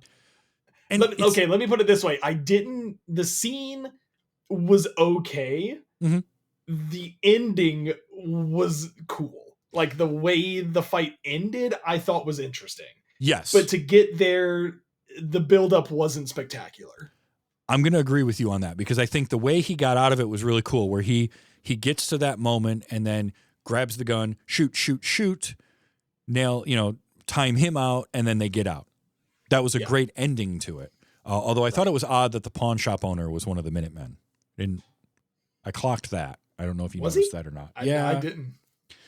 I got a thing for faces. It's a curse, but I agree with you. I like the ending of that, but it was such a build up to that moment, and we had talked so much about fighting early in the movie, and he had already explained his method. He had already explained his method to Sylvia on the fact of the way fighting works is that you get the upper hand, and then he like turned her wrist, and then he turned his wrist back. And then they like did this whole flip-floppy thing, which also brings up the fact of who's willingly giving away time. Yeah. Or can you just grab someone and just drain the life out of them? And also, are you like a time vampire that you can just, anybody on the street, you can just grab their wrist and twist it? Like, yeah. And what's the plane to denote who's on top and who's not? Because what if you're laying sideways? Like, what if you're at the table and you get knocked over and now you're on your side? Who's on top there, type of thing. But it's not really explained. I wouldn't have even thought that far, but yeah. It's the whole idea of like in the concept of the movie, you have to just take the concession that it's top and bottom and that's it. It's sort of like spaceships, right? The whole like when you're watching Star Trek, all of the ships are on the same plane, even though in a 3-dimensional space faring thing they wouldn't be. They'd be in all different orientations around each other. Right. But you watch Star Trek and you just give that conceit. It's the conceit of like, yeah, there's an upper hand and a lower hand, and that's just how it works. Right. And orientation doesn't really matter. So they do the fight. He flips the arm back, and then the super cool thing of shooting all the Minutemen. Yeah, I thought was great. That ending was great because there was a buildup of tension, and then that was the tension release, and it was done in a great way. I just felt underwhelmed by the overall fighting of time because it didn't feel like there was a lot of struggle going on. I felt like there should have been more. Have you ever watched arm wrestling? Yeah. Yeah. So you've seen like, there's strain on their faces, and I was missing that. Like, I felt like they could have done that to have a little more of a visual cue to it. Which then goes back to the whole thing of, like you brought up, the fact that the time transfer doesn't hurt. Yes. And if anything, all they're really doing is like looking longingly into each other's eyes and flipping their wrists back and forth. Yeah. And that's where it feels like conceptually really cool. Execution wise, they just missed the mark. Like they just need to massage that out a little bit more. But he gets away. They get away from the Minutemen, who are now all dead in the hotel room.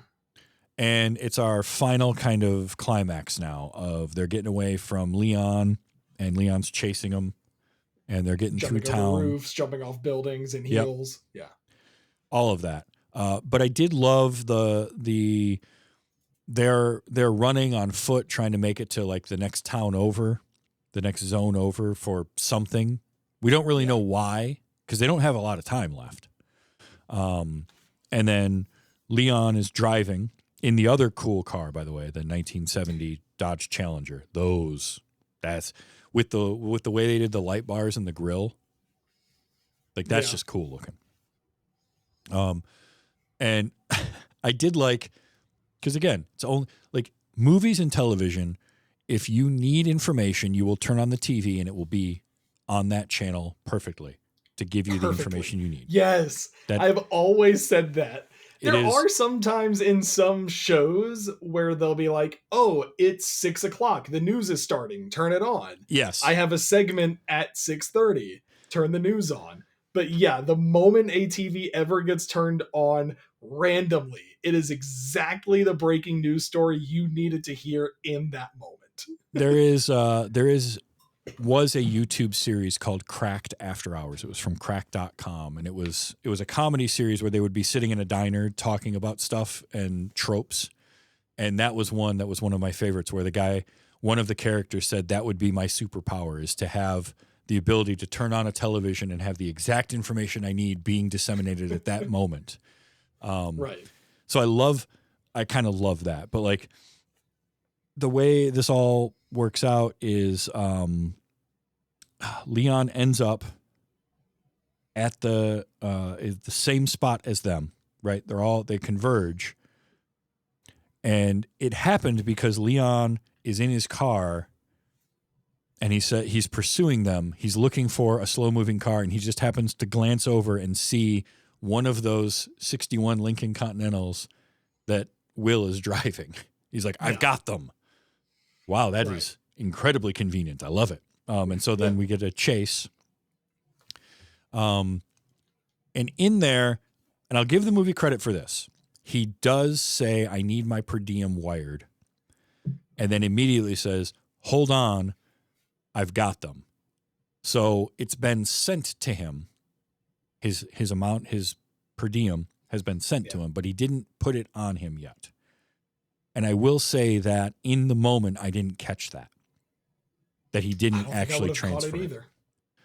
So when he meets up with them and he's got them at gunpoint, and we get this, and again, this is one of those cool moments that I wish we had spent more time with in character work, of Raymond Leon is from Dayton. He was born there. Because we got a little bit of that in that he knew Will's dad. And there's this vague backstory of like Will's dad was a fighter, and apparently he gave his winnings away, is what I'm understanding. It's like he did the same thing that Will was doing now, just not as high risk, you could say. Yeah. But it was so vague. Why even say it? Like, just don't become like your father. Right. He was a fighter. The movie now wants I'm going to do something else. Yeah. The movie wants to give that social message of like, yes, you have these grand ideas of how you're going to change the system, but it's not going to work and it's just going to cause more problems. But it doesn't spend enough time with that to really make that impactful. But we learned that, Raymond was from Dayton and he managed to get out. I think the line actually from him was... I keep it running. I keep time. Oh, yeah, he keeps time, which I thought was kind of cool. And I think the other one was this. I worked out how to escape. And now you make sure no one else does. It's the way it has to be. He figured out how to get out of the slum by joining the timekeepers. But now, and he's been doing it for 50 years. They mentioned that a couple of times. But now he keeps people from being able to do that. Like, he has become almost a gatekeeper of, I'm going to keep the poor people poor and the rich people rich. Right. And that is fascinating to me. That doesn't get explored enough. Is that part of the world? Like, this guy's job is to keep the social constructs in place. And I feel like he struggles with that a little bit, and it would be kind of cool to explore. So there's a little bit of that in there. But while all this is going on, he looks down and realizes, oh, I'm out of time, and time's out right there in front of them. Which was a pretty... So that's what you're saying as far as clocking that he didn't pick up his per diem earlier? Yes. Okay. Because I think that might have been one thing that I didn't catch, that he didn't get that, and then is probably one of the reasons why I was so confused on the fact of how much time has actually passed during these chase scenes, during this apparent week that they've been pulling off bank heists and doing all that. And also, if they've been pulling off all these bank heists, why are they running low on time? Yeah, it feels like poor planning on their part, but I wonder if that's genetic because you've got Rachel early in the movie gives away 2 hours or whatever, however much time she gave away for that loan, and didn't give herself enough time to get home. Yeah. So maybe Will's just bad with time management, right? Maybe. It's just genetic. He's just bad with money. Yeah. But yeah, like I didn't catch that that Raymond Leon didn't use his per diem, didn't load it into himself. And then he goes, and I guess Will must have figured there's a way that he's got time left, or he went for the car. That's what he was going for. He goes to the car, and then he asks for the per diem. Yeah. Which then becomes, are they not, it's the future, are they not like bio monitored on who can ask for this money? Is it not voice activated? Is it not, there's no iris scan, there's no, oh, I know what your wrist pattern is to give you this money? Like, you know what it was? time, He had a different dispatcher that day. The normal dispatcher was out sick. They had the measles. They were home. Yeah. It was a different dispatcher who didn't recognize that Will's voice isn't the same as Ray's and just sent it to him anyway. That's what I'm going to go with. Okay. Again, if you think about it for too long, it all falls apart. But he gets that time, and then we have to have the mirrored scene of the him third time that this scene has happened, where Sylvia someone running has together. basically almost either has died or almost died around him. Yep. Rule of threes. Yeah, but this that's time fine. it works out, and he's able to give her the time, and hooray, they're great. Meanwhile, her father, they stole, that's the other thing we skipped over. They stole a million years from her father.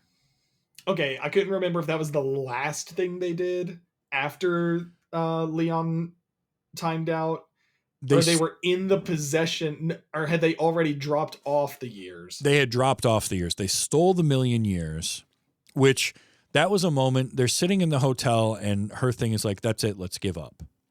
And the plan becomes, we're going to infiltrate, and they steal the million years, which never should have, like their whole plan shouldn't have worked, but whatever, it did. It's fine. They steal the million years. They just locked the dad in the room. Like they just that's the best part. That was my favorite part, is the whole like closing the doors on him and just leaving him there.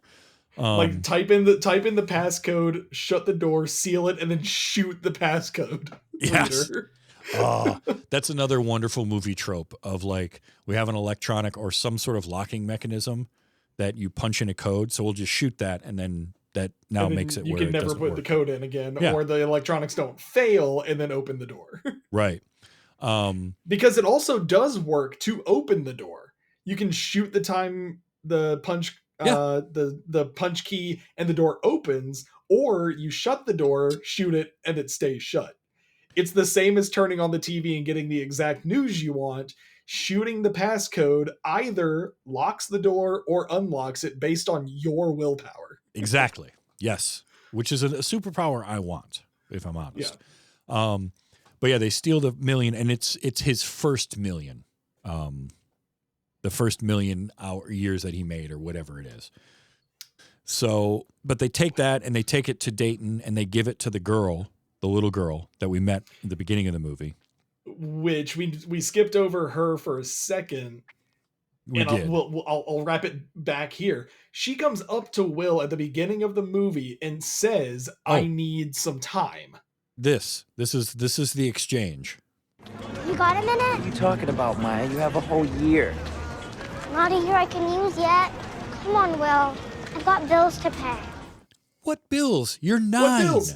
She's a child, and she's got a year that she can't use, but yet people can give her time and she can spend that time, but not past the year that she was born with.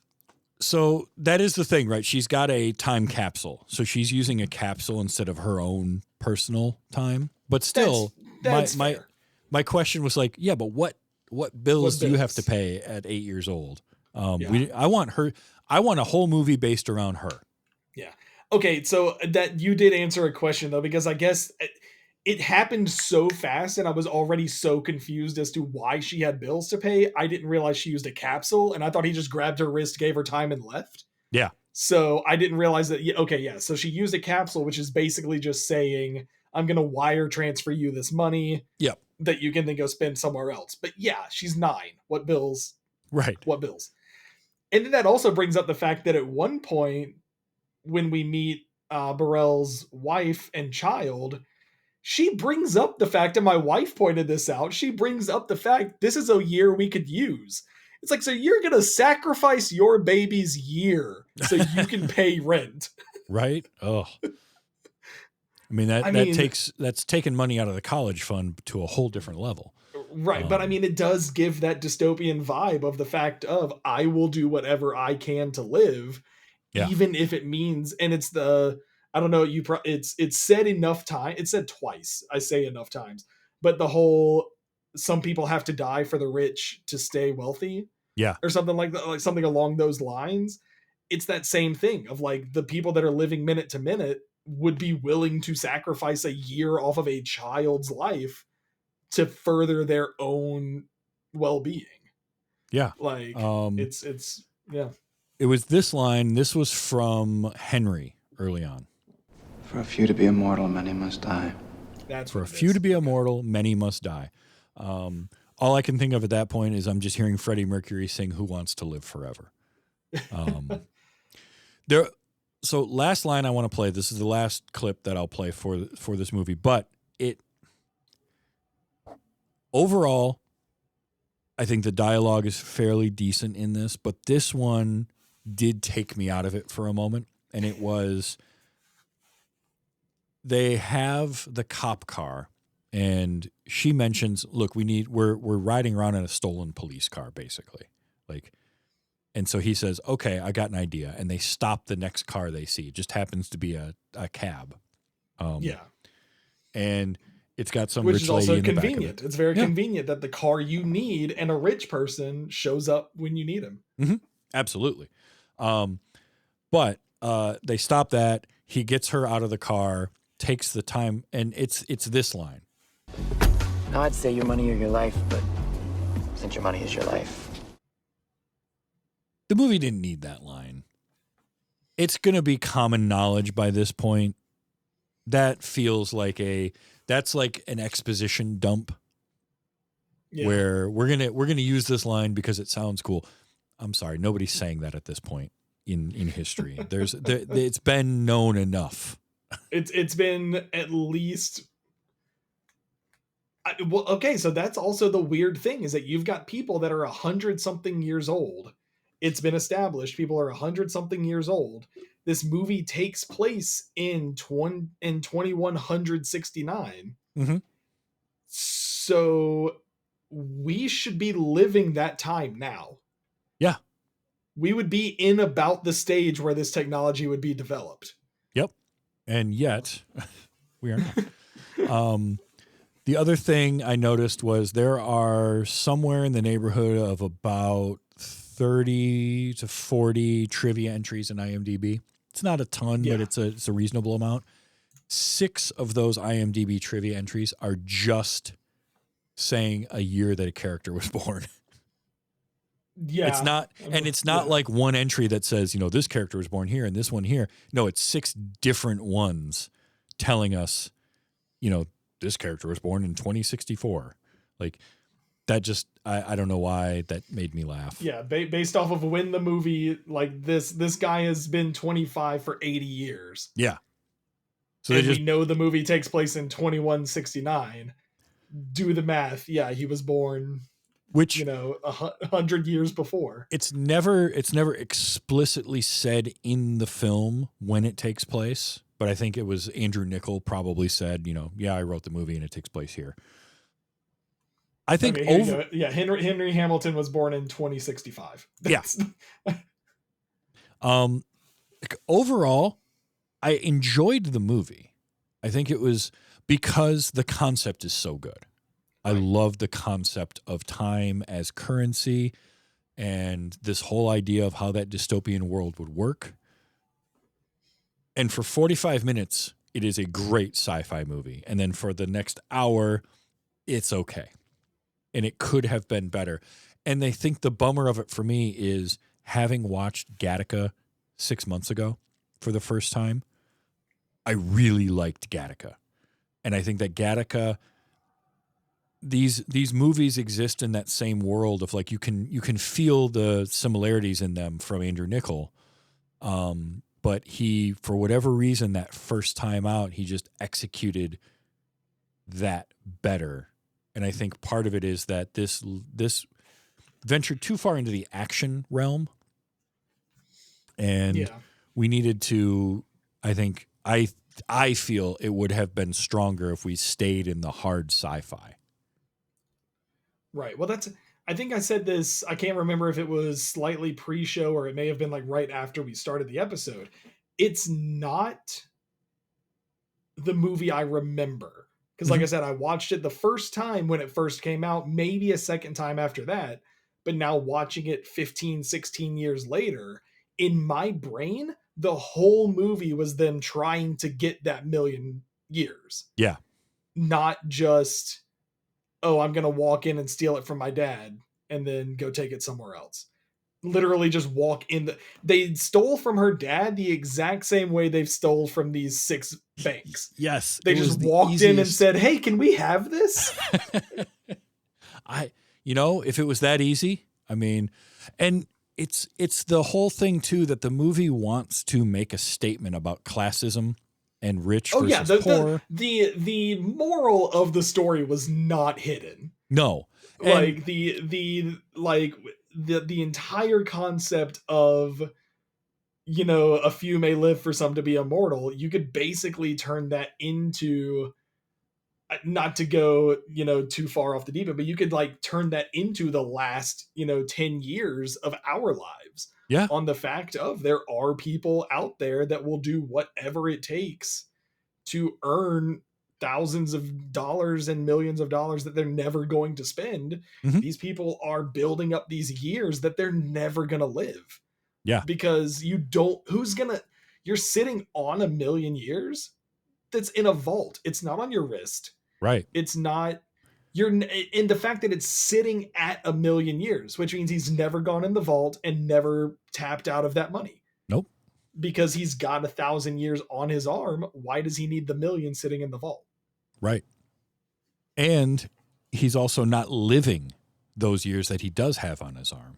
Like he's sitting in a casino playing cards. He's not doing anything with that time. He's not swimming in the ocean in his backyard. He's not jumping off rooftops. He's not. And that was why Sylvia, in her line of like the poor die and the rich don't live, I liked that. I also thought it was kind of interesting in that we had Will is the manic pixie dream girl for Sylvia. Yeah. Which I thought was fun, like to flip that whole concept on its head. Was kind of neat. There's a lot of really good parts to this movie, and I feel like Andrew Niccol could do well because Gattaca does a lot with that class thing, right? Where it's like in Gattaca, it's the genetic engineering of there's people that are genetically engineered to be basically perfect human specimens, and then there's everyone else that isn't genetically engineered, and those genetically engineered people are able to do things that creates the classes. The perfect people and the naturally born people. And it explores that better. And the whole idea in Gattaca was kind of proving that just because you're not genetically engineered to be perfect, you can still do things. And that's sort of the whole crux of that movie. It had its idea and it followed it through. This one felt like it had its idea, and then somewhere along the line it was like, yeah, but also wouldn't this be kind of cool? There was too many wouldn't this be kind of cool things to throw into one, and it got a little overstuffed, and it just sort of didn't execute any of them perfectly. And it bums me out because I think that on the whole, this could have been really interesting and a really cool movie. And I love the concept behind it. And I didn't hate anybody in it. I didn't sit here, while I don't think Justin Timberlake should have won any awards for his performance. I also am not watching it saying, yeah, but he's terrible. Because he's not. He's fine. No. throughout. Amanda Seyfried is fine throughout. Olivia Wilde is great in the 5 minutes she's on screen. Right. You know, Johnny Galecki is great in the 3 minutes he's on screen, but it just it's good. It's not great, but I am glad that I saw it. Yeah. So this was a good choice because it did give me some things to like chew on and think about and mull over while I was watching it. And I would watch this again. I would absolutely watch this again. I think that I would go into it with, I didn't have high expectations. Like I went into it completely blind. I knew Timberlake was in it and I knew that it had something to do with time on their arms. And that was all I knew going in. So, right. Watching it a second time, I'm probably going to notice some other things about it. But on the whole, again, you give me high concept sci-fi and or dystopian future, I'm probably in anyway. So there was that. And this was a good mix of both. It had it had the, like I said, the moral quandaries of time and money and rich and poor and all of that set in a world. It didn't have to be dystopian future. That's the weird part, but it was. Well, you know, but I think the only reason it was set dystopian future wise in 100 years time is because you can't set something like that in modern day. No, not without a lot more kind of world building to go to it. You know what it reminds me of? Thinking about it right now, I put this on the same kind of level as something like the Book of Eli. And I don't know if you've seen that or not, but the Book of Eli. I have not. That's Idris Elba, right? Denzel Washington. That's the one. Yeah. But the Book of Eli is similar in that it's dystopian and it's near future, and there's some cool concepts behind it, but the execution also, I think the Book of Eli maybe executes its story a little bit better, but at the same time, these feel like very similar movies to me. Sort of that 6.5 to 7 out of 10. Like good, enjoyable. I would watch again, but I'm not going to say, oh, that was, everybody's got to see this. But at the same time, you know, you want to fun. It's that Saturday afternoon matinee, right? Yeah. You're gonna enjoy it. It's not going to ruin your day, but it's also, or Equilibrium is another one, right? Equilibrium, this movie, Book of Eli, they're those middle budget, No Escape from the 90s, those kind of middle budget sci-fi type stories where they've got a cool idea and their execution's just okay. Nothing wrong with those movies. I like them. I want more of those kinds of movies. So no, this was a good choice. Thank you. Thank you for bringing this to me. And it was great to have you back. It's been a year. Almost exactly. To the day, pretty much. Which is crazy. But it was fun because last time I brought a movie that you hadn't seen and you sort of didn't like it, but kind of did. And we just reversed roles, which was great. There you go.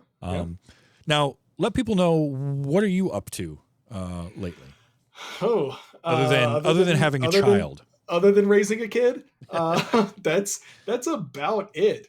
That takes up a lot of your time, so I get it. It takes up a lot of time. I am kind of thinking of ideas to get back into the YouTube life if the baby allows it, but other than that, I'm in different chat communities in like this kind of realm. I'm in the DragonCon stuff. I'm in your stuff. I'm in Be Awesome Together's stuff, Wise and Nerdy stuff. Excellent. So to plug other people instead of myself, because I've got nothing to plug for me. I should be at DragonCon this year, though. I remember the last time when we talked about it, I had brought it up. I don't know if it was on the show because I don't know how much of a secret I was keeping things. Mm-hmm. But obviously my wife was like, due any day during DragonCon. I showed up for one day and left halfway through. And I was like, I can't be here. And then sure enough, she gave birth like 2 weeks later. So the universe was telling me don't be there, but we should be there this year because he'll be close to a year old. All right. But I hate showing up and being like, I've got nothing on my plate, but the only thing I've got on my plate is a 5-month-old. So I mean, look, that's going to take up a lot of time, but I very much appreciate you taking some time to come chat with me. And oh, absolutely, definitely this year at DragonCon, we got to connect and, you know, see each other in real space. In the real world. Yeah, absolutely. Now, if you enjoyed this conversation, I do this weekly at twitch.tv/TVsTravis, Sunday nights, 8 p.m. And then as a podcast, on Wednesdays, or if you're a patron, you get it a few days early. You can join that Patreon, patreon.com/WYHS. You get the shows a few days early. You get my first watch diaries. I promise I have another one coming for Fallout. I've been behind. It's just that time of year. But I have some stuff. Also, patrons let me do things like go to DragonCon, do the show live at DragonCon. I'm also going to be at Nerdtacular in June in Salt Lake City. And if you're in the Salt Lake City area, come out to Nerdtacular. It's going to be a wonderful time. So many cool people. It just got announced recently that Liam O'Brien will be there of Critical Role. So that's going to be a lot of fun. We're going to have the Frog Pants All-Stars. It's going to be a great time. So definitely the patrons, I appreciate you. You help me to do those things. And if you can't do that, that's fine. I understand. I appreciate you listening to and watching the show on either YouTube or your favorite podcatcher, anywhere on Wednesdays. But no, Tyler, thank you so much for being here. Let's not go another year. Let's do it before a year, for sure. Yeah. I know that every couple of months I'll send you a movie and you're like, oh, I've already got someone lined up for that, or I've already seen that and you've seen it too. And it's so yeah, we'll find another one. It's always tough. This is fun. I absolutely. Now next week I have Matthew Sargent returning to the show, and we're going to talk about something I haven't seen. He has, The Green Knight, and I'm excited for this because I've heard some things about this movie. So I can't wait. So that's coming up next week, The Green Knight on this show. Definitely come back and check that out. But until then, Tyler, thank you so much for being here. For everyone else, enjoy your movies. And just remember, everything is crazy right now, but we can still be excellent to each other. This has been What You Haven't Seen.